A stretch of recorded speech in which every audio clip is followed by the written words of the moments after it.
Okay, so what we're going to do for this effect is I've got the footage.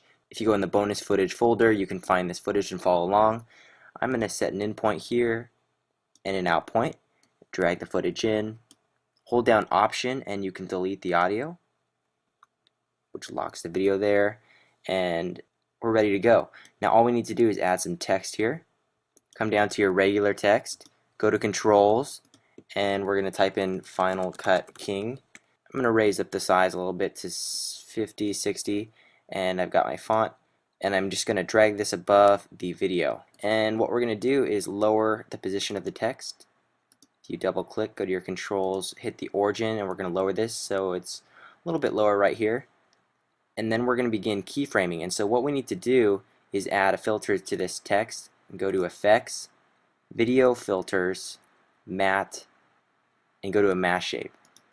Okay, so the mask shape here is going to be under the filters, and we're going to open up the horizontal scale so we can see the entire thing like this, and then we're going to invert so we cannot see it.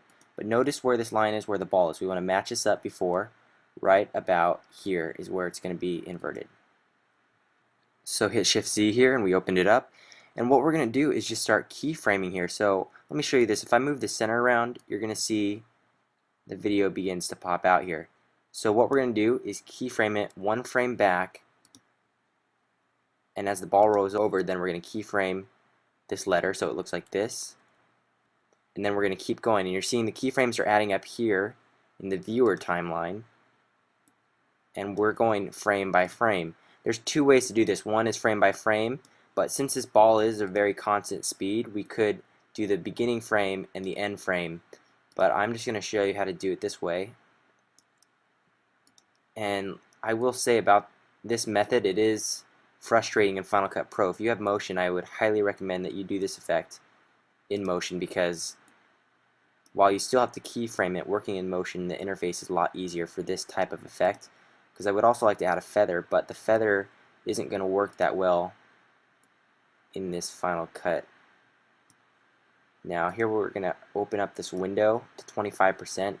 This is where it also gets annoying because it gets harder to see everything, and then Final Cut forces you to do that. But anyway, we're going to keep going.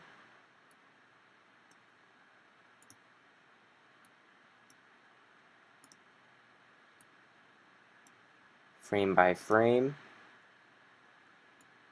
and we're done. Put this back to normal. Shift Z will fit to window. I'm going to render this out and we can play it.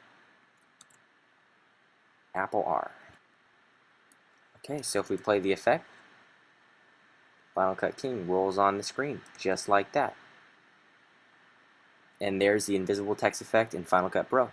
Play along with this tutorial with the footage, invisible text, and you will learn a little bit more about keyframing and the mask.